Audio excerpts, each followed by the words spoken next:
So I had the chance to meet with some of the kids in the program today. Where are you? Scream out. There you go. I love those kids. And so what I thought I would do, because they gave me a little bit of time to say whatever I want, is offer you a little bit of some observations for your future. I have 5 little rules that you can follow as you find your spark and bring your spark to life. The first is to go after the things that you want. Let me tell you a story. So a friend of mine and I, we went for a run in Central Park. The Roadrunners organization, on the weekends, they host races. And it's very common at the end of the race, they'll have a sponsor who will give away something, apples or bagels or something. And on this particular day, when we got to the end of the run, there were some free bagels. And they had picnic tables set up, and on one side was a group of volunteers. On the table were boxes of bagels, and on the other side was a long line of runners waiting to get their free bagel. So I said to my friend, let's get a bagel. And he looked at me and said, that line's too long. And I said, free bagel. And he said, I don't want to wait in line. And I was like, free bagel. And he says, it's too long. And that's when I realized that there's 2 ways to see the world. Some people see the thing that they want, and some people see the thing that prevents them from getting the thing that they want. I could only see the bagels. He could only see the line. And so I walked up to the line. I leaned in between 2 people, put my hand in the box, and pulled out 2 bagels. And no one got mad at me. Because the rule is, you can go after whatever you want. You just cannot deny anyone else to go after whatever they want. Now, I had to sacrifice choice. I didn't get to choose which bagel I got. I got whatever I pulled out.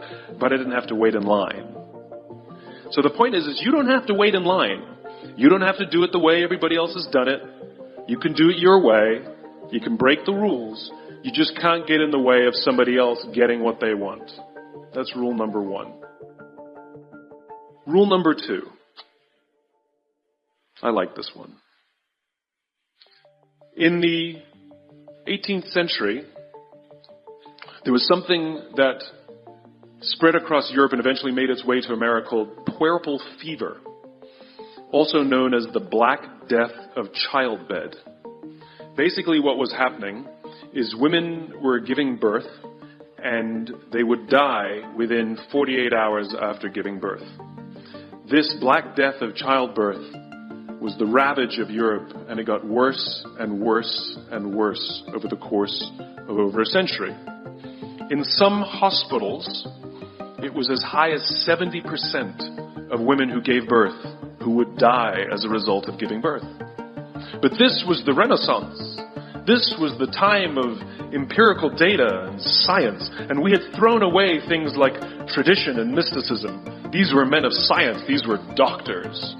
And these doctors and men of science wanted to study and try and find the reason for this Black Death of childbed, and so they got to work studying, and they would study the corpses of the women who had died. And in the morning they would conduct autopsies, and then in the afternoon they would go and deliver babies and finish their rounds. And it wasn't until somewhere in the mid-1800s that Dr. Oliver Wendell Holmes, father of Supreme Court Justice Oliver Wendell Holmes, realized that all of these doctors who were conducting autopsies in the morning weren't washing their hands before they delivered babies in the afternoon. And he pointed it out and said, guys, you're the problem. And they ignored him and called him crazy for 30 years. Until finally somebody realized that if they simply washed their hands, it would go away. And that's exactly what happened.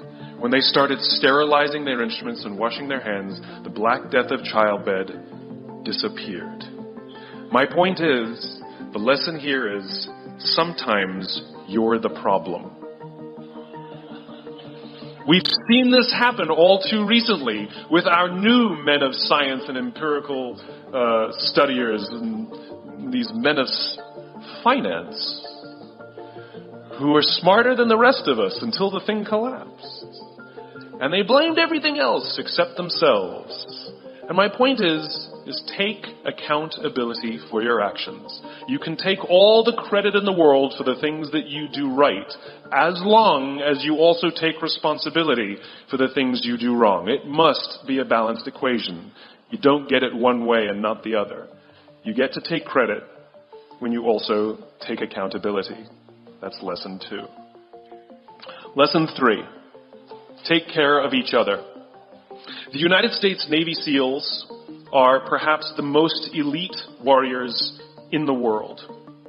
And one of the SEALs was asked, who makes it through the selection process? Who is able to become a SEAL? And his answer was, I can't tell you the kind of person that becomes a SEAL. I can't tell you the kind of person that makes it through BUDS.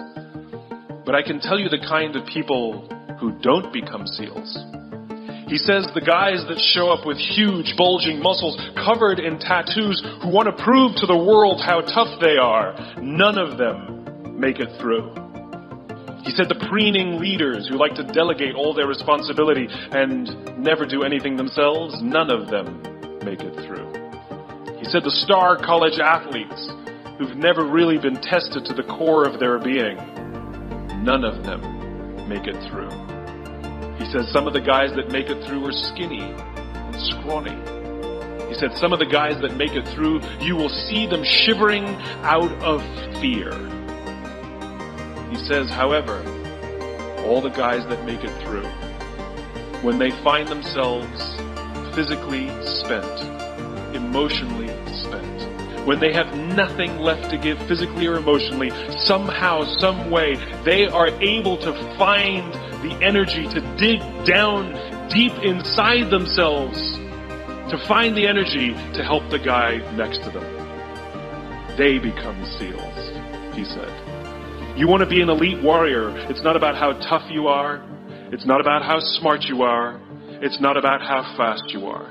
If you want to be an elite warrior, you better get really, really good at helping the person to the left of you and helping the person to the right of you. Because that's how people advance in the world. The world is too dangerous and the world is too difficult for you to think that you can do these things alone. If you find your spark, I commend you. Now, who are you going to ask for help, and when are you going to accept help when it's offered? Learn that skill. Learn by practicing helping each other.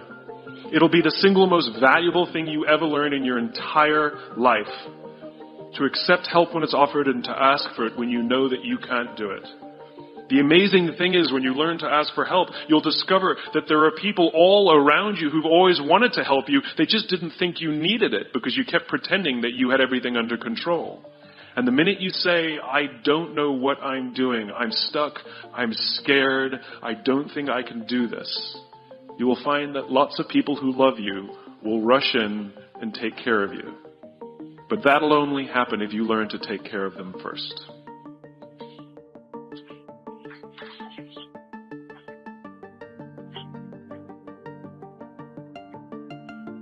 Lesson 4. Nelson Mandela is a particularly special case study in the leadership world because he is universally regarded as a great leader. You can take other personalities, and depending on the nation you go to, we have different opinions about other personalities. But Nelson Mandela, across the world, is universally regarded as a great leader. He was actually the son of a tribal chief. And he was asked one day, how did you learn to be a great leader? And he responded that he would go with his father to tribal meetings. And he remembers 2 things when his father would meet with other elders. 1, they would always sit in a circle. And 2, his father was always the last to speak. You will be told your whole life that you need to learn to listen. I would say that you need to learn to be the last to speak. I see it in boardrooms every day of the week. even people who consider themselves good leaders, who may actually be decent leaders, will walk into a room and say, here's the problem, here's what I think, but I'm interested in your opinion, let's go around the room. It's too late.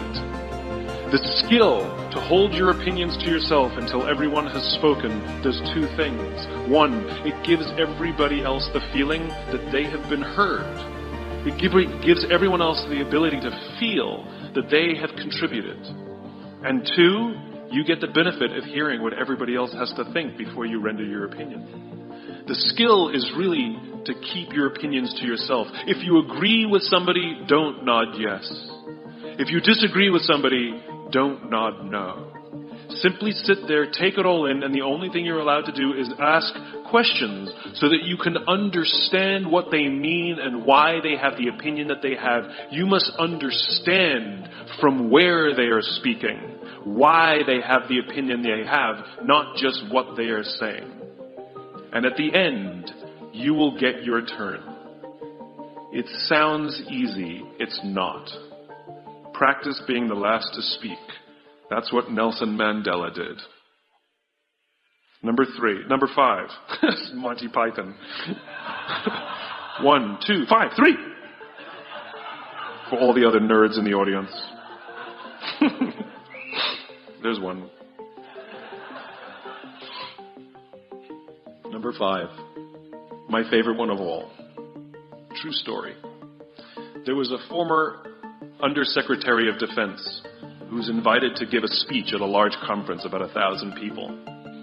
And he was standing on the stage with his cup of coffee in a styrofoam cup, giving his prepared remarks with his PowerPoint behind him. And he took a sip of his coffee and he smiled and he looked down at the coffee. And then he went off script. And he said, last year I spoke at this exact same conference. Last year I was still the Undersecretary. And when I spoke here last year, they flew me here business class. And when I arrived at the airport, there was somebody waiting for me to take me to my hotel. And they took me to my hotel and they had already checked me in and they just took me up to my room. And the next morning I came downstairs and there was someone waiting in the lobby to greet me and they drove me to this here same venue. They took me through the back entrance and took me into the green room and handed me a cup of coffee in a beautiful ceramic cup. He says, I'm no longer the Undersecretary. I flew here coach. I took a taxi to my hotel and I checked myself in. When I came down the lobby this morning, I took another taxi to this venue. I came in the front door and found my way backstage, and when I asked someone, do you have any coffee? He pointed to the coffee machine in the corner, and I poured myself a cup of coffee into this here styrofoam cup. He says the lesson is, the ceramic cup was never meant for me. It was meant for the position I held. I deserved a styrofoam cup. Remember this. As you gain fame, as you gain fortune, as you gain position and seniority, people will treat you better. They will hold doors open for you. They will get you a cup of tea and coffee without you even asking. They will call you sir and ma'am, and they will give you stuff. None of that stuff is meant for you. That stuff is meant for the position you hold. It is meant for the level that you have achieved of leader or success or whatever you want to call it. But you will always deserve a styrofoam cup. Remember that. Remember that lesson of humility and gratitude. You can accept all the free stuff. You can accept all the perks. Absolutely, you can enjoy them. But just be grateful for them and know that they're not for you. I remember getting off the Acela. I took the Acela from New York to Washington, D.C. And I got off the train like everybody else. And I was walking down the platform like everyone else. And I walked past General Norty Schwartz, who used to be the Chief of Staff of the United States Air Force, the head of the Air Force. And here I did, you see a guy in a suit, schlepping his own suitcase down the platform just like me. And just a couple months ago, he was flying on private jets and he had an entourage and other people carried his luggage. But he no longer held the position. And so now he got to drag his own suitcase. And never did it sort of remind me more that none of us deserve the perks that we get. We all deserve a styrofoam cup. It was a pleasure meeting you guys this afternoon. I was blown away by your honesty and your curiosity and your poise. And I am confident that the future is bright despite the fact that America looks like an absolute mess right now. I am confident that the future is bright for one reason and one reason only, because you will grow up and you will be our future. Thank you very, very much, guys. You're wonderful. Thank you.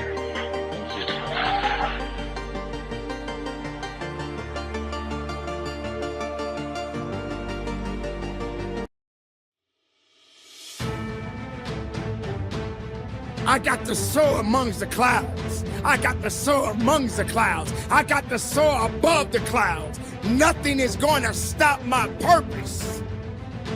Having wondered whether you gave it all you got, because it's going to transfer into the man you become when you leave here, and most importantly, it's going to be your identity.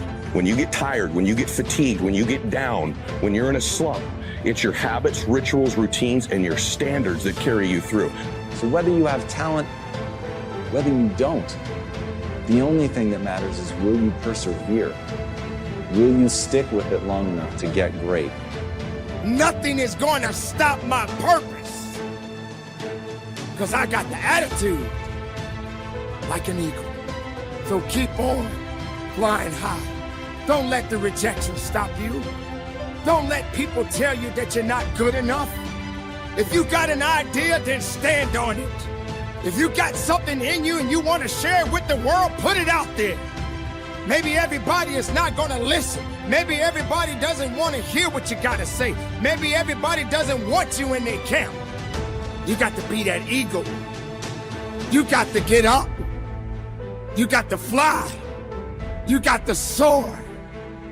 Sometimes you may want to come down, but you got to fly back up again. All right, so here's the challenge that I have.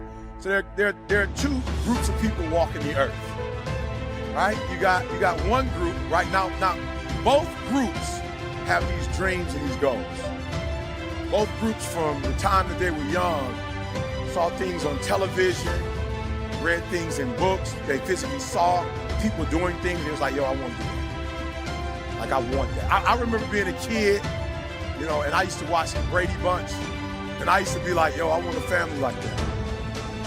I remember watching it. See, my mom had me. She got pregnant at 17 with me. I didn't really start talking to my biological father, like literally having a conversation with my biological father until I was 30. So as a child, because I didn't have that, you know, traditional home, I remember looking at the Brady Bunch going, I remember, oh, Leave It to Beaver. Leave It to Beaver. Like, I just like that, you know, as Cleavers, like, they just had it going on. You know what I'm saying? They never like really argued. You know what I'm saying? Like, they worked everything out.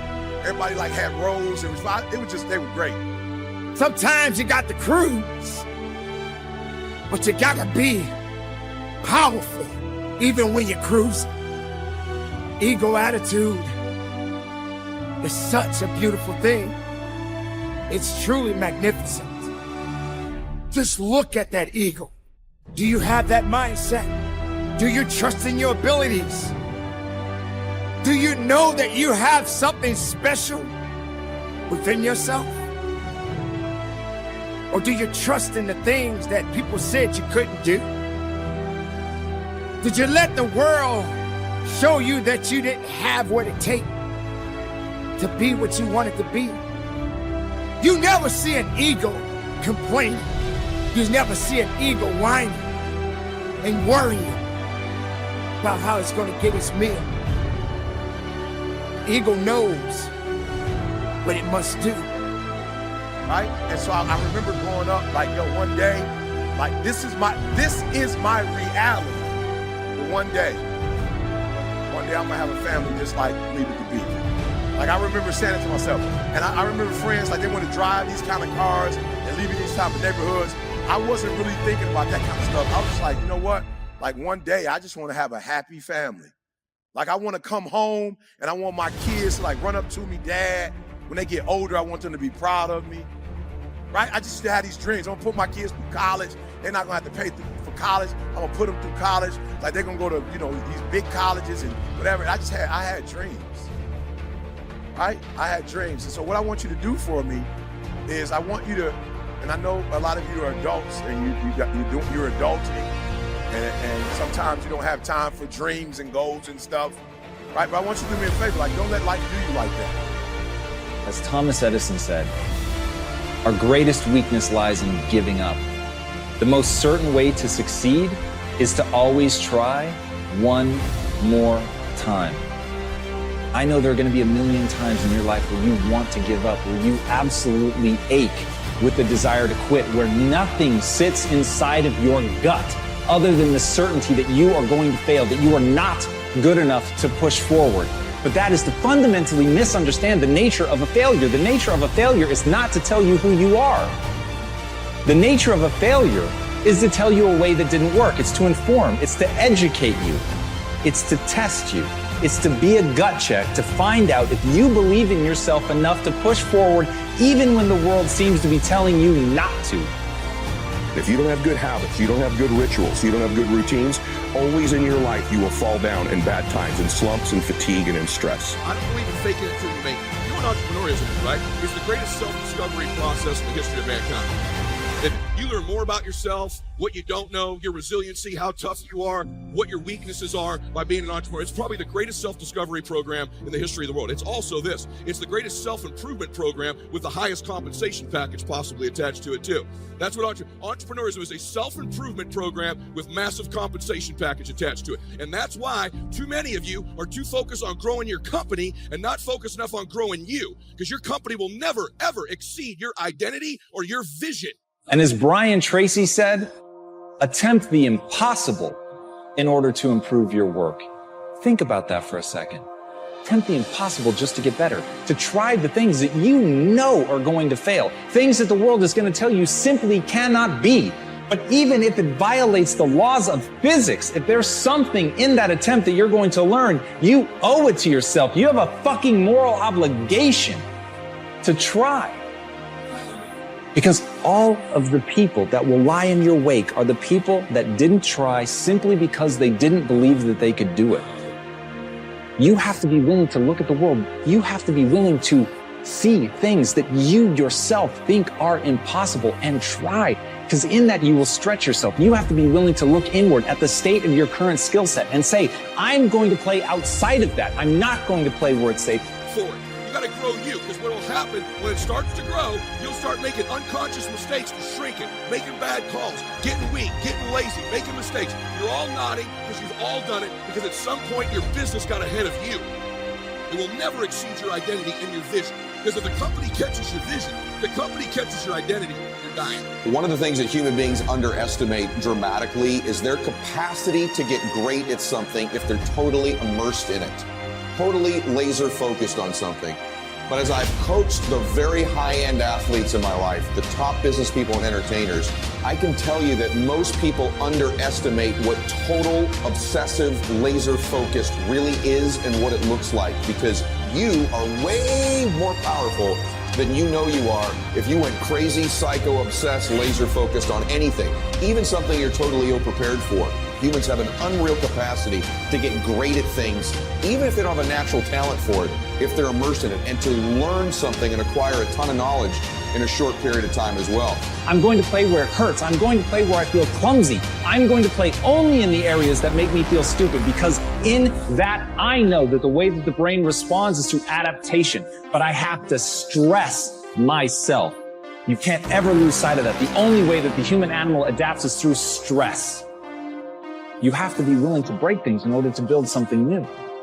So if you want to push the boundaries, if you want to see just how far you can go, if you want to succeed at the highest level, if you want to play on a global scale, you have got to be willing to try the impossible, because right now, the things that you need to do are impossible for you, but they won't remain that way forever. And as Aristotle said, pleasure in the job puts perfection in the work. This doesn't have to be a tale of always being terrified. Everybody, myself included, screaming at you, telling you that you need to go do something great. The part they're leaving out is, why the fuck should you care?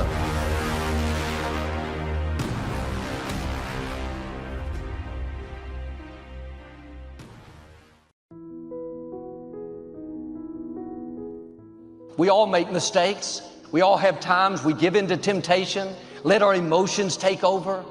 The condemning voices come saying, you blew it. It was your own fault. God's never going to help you. That's not the way our God is. When you can't come up to His level, He says, don't worry, I'll come down to yours. He's not so high that He won't come low. And it's good to see Him as all-powerful, holy, the creator of the universe. But if you only see Him that way, you'll be intimidated, overwhelmed. I'll never measure up. You have to see Him as the God who stoops. He comes down to the messy places. He's a God that will get His hands dirty. When you've fallen, when you're broken, when you knew better but you did it anyway, you think you're far from God. No, get ready. He's coming after you. The scripture says He leaves the 99 sheep and goes after the one sheep that's lost. He could have stayed with the 99 that are on course. He could have been satisfied. I don't want the trouble. That sheep shouldn't have wandered off in the first place. But He goes to messy places. He went to the hog pen to get the prodigal son. He'll go into a club. He'll go into dysfunction, into failure, into compromise. You can't get too far down, too far off course, too many mistakes that God will leave you alone. He'll come down to where you are. And the beauty is He comes not to condemn you, not to point out all your mistakes. He comes to lift you, to restore you, to free you, to set you on a new path. Psalm 113 says, He stoops down from the heavens to look at the earth. He lifts the poor from the dirt and the needy from the garbage dump. He sets them among princes. He'll stoop all the way to a garbage dump, all the way to the dirt. Notice what He does. He doesn't just bring you out, but He honors you. He sets you among princes. He doesn't hold our mistakes against us. He takes what was meant for harm and uses it to our advantage. And I thank God that He's all-powerful. I thank Him that He's holy.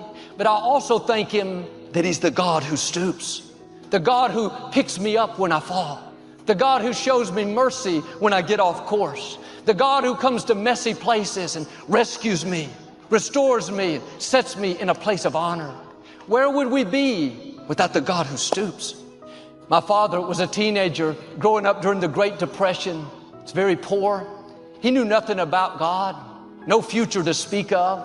He had to drop out of high school to work on the farm to help try to keep food on the table. His parents were good people, but they didn't have any kind of faith, any kind of spiritual awareness. Looked like my father would be the same way, just struggle through life, mediocre, no purpose. But at 17 years old, he was walking home from a nightclub at 2 o'clock in the morning. He looked up at the stars, and for some reason, he began to think about God, what He was going to do with his life. He felt this sense of destiny. On the coffee table at home, there was a family Bible. It was just there for decoration. They never read it. He walked in that night. He was drawn to it. He went over and opened it up. The pages fell to a picture of Jesus standing at a door and knocking. The caption read, "If you'll open the door, I'll come in." My father didn't understand religion, didn't understand theology, but he did understand opening a door. The next day, he went to church for the first time with a friend. At the end of the service, the pastor invited people to the altar that wanted to receive Christ. My father wouldn't go. He was too afraid. His friend said, "John, if you'll go, I'll go with you." My father walked down the aisle, gave his life to Christ. He went on to become a minister and started Lakewood, did great things with his life. Why did he feel that way coming home from the nightclub? What was that? The God who stoops. Sometimes we say, we found God. The truth is, God wasn't lost. We didn't find Him, He found us. He chose you before you could choose Him. I love the fact that you can never get so low that God won't come down and pick you up. You're not too far off course. You haven't failed too many times. You haven't had too many bad breaks. God is coming to you right now. He's breathing on your life in a new way with fresh vision, fresh passion. New doors are going to open. The greatness God put in you is about to come out. What He's destined for you to accomplish will come to pass. Now, don't write yourself off and don't write anyone else off. Don't give up on your child. Don't quit praying for that loved one. The psalmist said, God, wherever I go, I can't get away from your presence. If I go up to the heavens, you are there. If I go down to the depths of the ocean, you're still there. There is no depth that God won't stoop to free you, to restore your family member, to bring your child back home. This is what happened with Saul in the scripture. He was the biggest enemy of the church. He was very educated, an influential leader, but he was against believers. He went around having them arrested and put in prison. It looked like he would be the last person that God would have anything to do with. He was creating havoc, making the disciples miserable. But God loves to redeem people that we think are not redeemable. He loves to take people that look too far gone, not a chance, and make them into a chosen vessel, bring them into purpose and destiny. On his way to arrest believers, Saul had letters in hand from the council, permission to put them in jail. Suddenly, a bright light shined down from heaven, knocked Saul off his horse. A voice boomed out, Saul, why do you persecute me? He said, who are you, Lord? The voice said, I am Jesus. God was saying, you're against me now, but that's not your purpose. That's not who I created you to be. I love you too much to let you miss your destiny. And even though I'm a God that sits high, even though I'm all powerful, I'll stoop low to get you into your calling. God will go to great lengths to bring you into your destiny. You may feel like you missed it.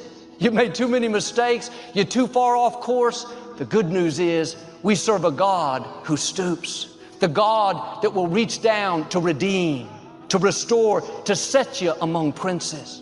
He's not going to just bring you out. He's going to honor you, promote you, give you influence, cause you to shine. That day was a turning point for Saul. He became the Apostle Paul and went on to write over half of the New Testament. One verse he wrote in Romans talks about the grace that God freely gives us. If anyone understood grace, it would have been Paul. The word he used for freely in the original language is promiscuous, meaning that God's grace will go to anyone. If someone is promiscuous, they're unrestrained, they're loose. That's the way God's grace is. It's not looking for perfect people. You can be struggling with an addiction and grace will come looking for you. You can be working in the wrong kind of place and grace will come knocking at your door. You can be dishonest, manipulative, and grace will show up at your house. You can be discouraged, thinking you've messed up too many times. You brought the trouble on yourself. Like the prodigal son, grace will come into the hog pen. You can't get so low that God won't stoop down. His grace is unrestrained. It doesn't have limitations. It will go after anyone. See, we look at people and make judgments based on how we were raised, how we see things. We think God wouldn't have anything to do with them. They're not living right. They party too much. He's too dishonest. Her dress was too short. They use bad language. They come from a different religion. The longer I live, the more I realize God will save who He wants to save. He'll stoop down to people that don't have a good reputation. Just ask Zacchaeus. He was dishonest. He cheated people. Everyone knew he wasn't trustworthy. Yet Jesus called him out of a huge group of people. Said, I want to go to your house for dinner. God doesn't want me worrying about anything. Nothing, nada, zip, zero.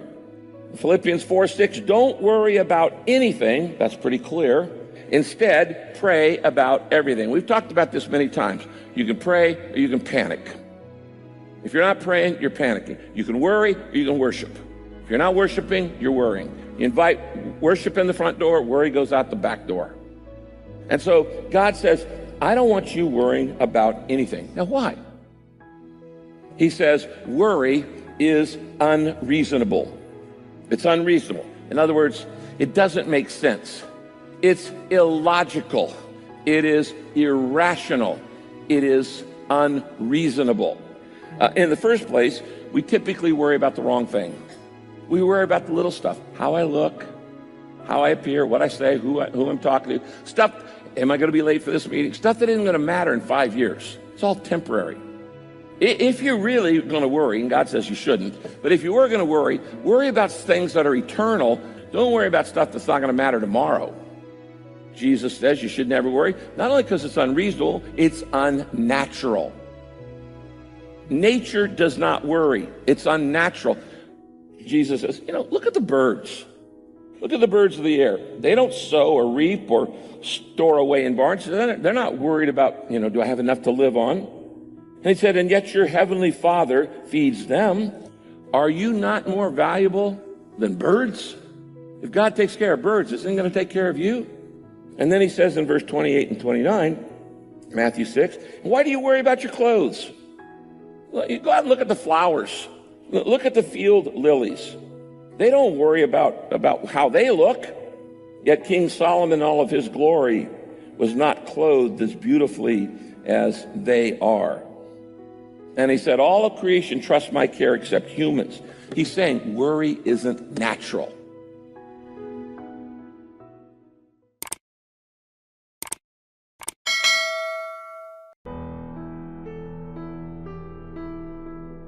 Some people can receive a blessing from the Lord and come up in their standards and still maintain their focus. Other people, the moment they get 2 nickels and a dime, they start acting like strangers you never knew before.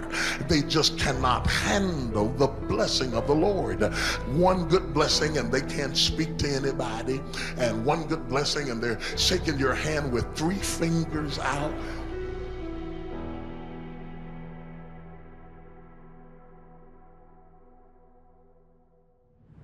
You don't have to waste time going on a witch hunt. You don't have to chase down rumors. You don't have to chase down gossip. You don't have to change anybody's mind about you. You don't have to change their attitude. Your blessing is not predicated upon anybody else's opinion. The only thing you have to worry about is not cursing yourself. One of the things that I believe can destroy your family, your organization, your existence, is to allow a toxic person to come in unaware. Here's what I believe to be true. Hateful people are simply hurt people. I believe with all my heart. People who are hateful are people who have been hurt. And guess what? The problem with hurt people is they do what? They hurt people. You should surround yourself with people who genuinely want the best for you.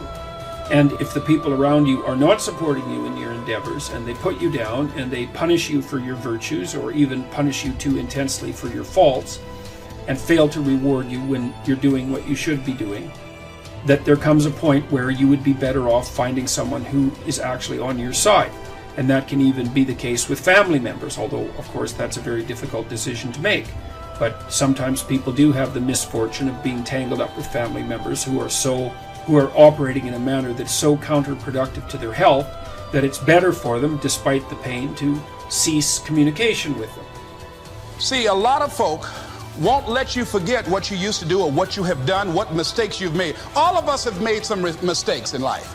All of us have done some things that if we had them to do over again, we wouldn't do it again.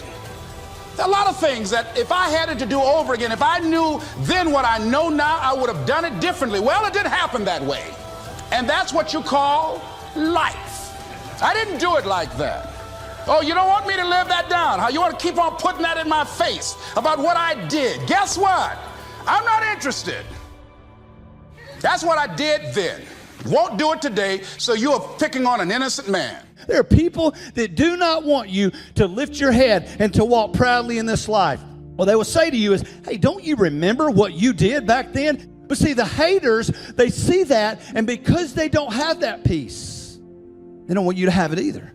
I guarantee you, if you show me a person that is a hateful person in this life, I will show you a person that has been treated hatefully in his own life. He's been treated cruelly. He has been outed. He has been disenfranchised. He or she has been disenfranchised. But I would say, even if you don't like the idea of removing the toxic people in your life, you should certainly endeavor to surround yourself with the sorts of people that you would want to surround someone that you regarded as your friend or loved one. So you need to extend the same courtesy to yourself, especially to the part of yourself that's striving upward, that you would to someone that you cared for. You're looking at a guy who got rejected a lot of times. I had friends who were friends that I grew up with, that over time, like for some reason, they just didn't want to hang with me anymore. So, what do? Well, I can only tell you what I did. I got busy working on becoming a stronger version of myself.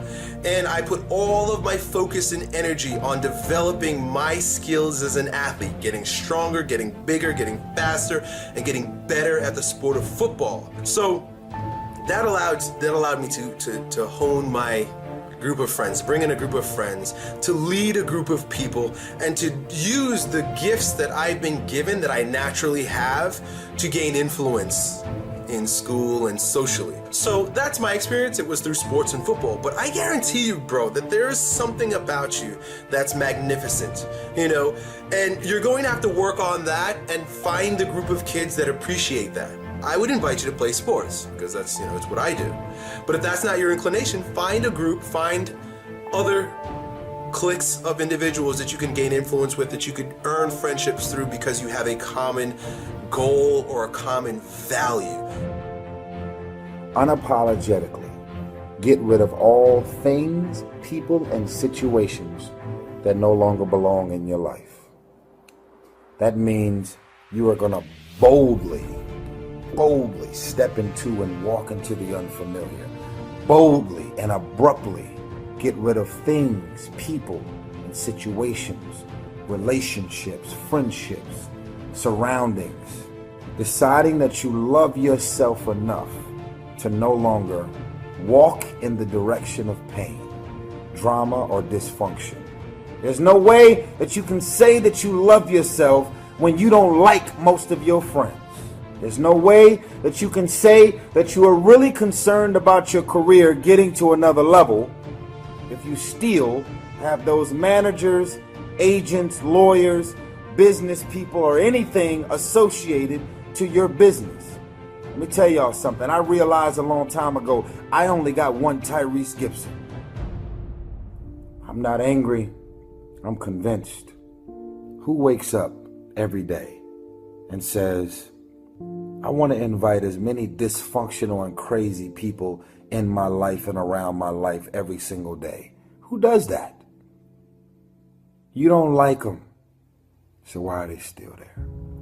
You don't trust them, so why are they still there? So I believe also hateful people have a need to put you down because they really are trying to make themselves feel better.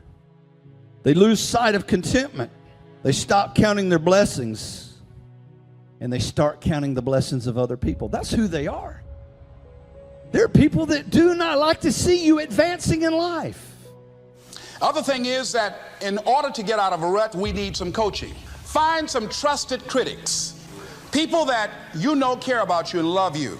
So there's some things that keeps us from growing and getting out of ruts. Number one, we identify with feedback.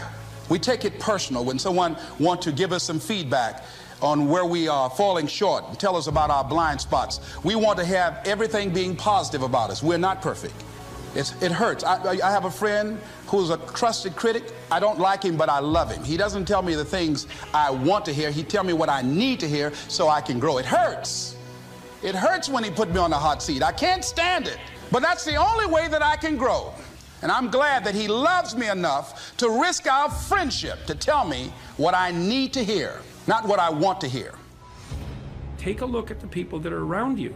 And if they're not on the side of what's good for you, then walk away.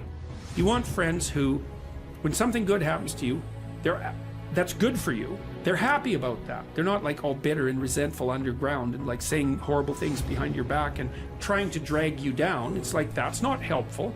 And then when something bad happens to you and you go to them and you say, look, this terrible thing happened to me, they're not secretly gloating about the fact that catastrophe finally befell you. Sometimes we have to ask ourselves, what's using my life? Heard a guy give a lecture one time that says, we are today what we were when. And he was talking about the fact that we, to a great extent, behave, think, react because of some previous experience that we've had. So when you begin to look at your past, give an interpretation that empowers you. That's where I used to be. That's not where I am now. I'm growing. I love myself unconditionally, and I forgive myself. If I knew better, I would have done better. The other thing is about life, when things happen to you, when you permit things to use you, you can't change the past, but you can reinterpret how you see it. Same event, but reinterpreted. An interpretation that empowers me. Get a support group, somebody that you can talk to. People who perhaps might have a similar problem. Support groups are very powerful, that you can share some of the challenges that you're going through. And it might be a situation where one person can give you an idea of how they handle that situation and create an opening for you. Begin to stimulate some possibilities in your mind on how you can resolve the problem. We can't grow by ourselves. As I mentioned before, we grow from people and projects. Think of it like this. For every peace stealer you allow in your life, you are 20% more likely to live stressed, on edge, to have a crisis. I'm asking you to find happy friends. I am saying you should put up some boundaries. You don't have to make a big announcement. Like I did, just little by little, spend less and less time with that person. If you don't get the wrong people out of your life, you'll never meet the right ones. Especially in your inner circle, the people who are closest to you need to be stable, consistent, happy, responsible people that move you towards your destiny. Like iron sharpens iron, you make each other better. And this is the reason many people are stuck. Who do you have in your life? What are you giving your time and energy to? Putting out fires? Trying to keep someone happy? Feeling guilty because you can't meet their demands? That's going to wear you out. It's time to make a change. You can't please everyone.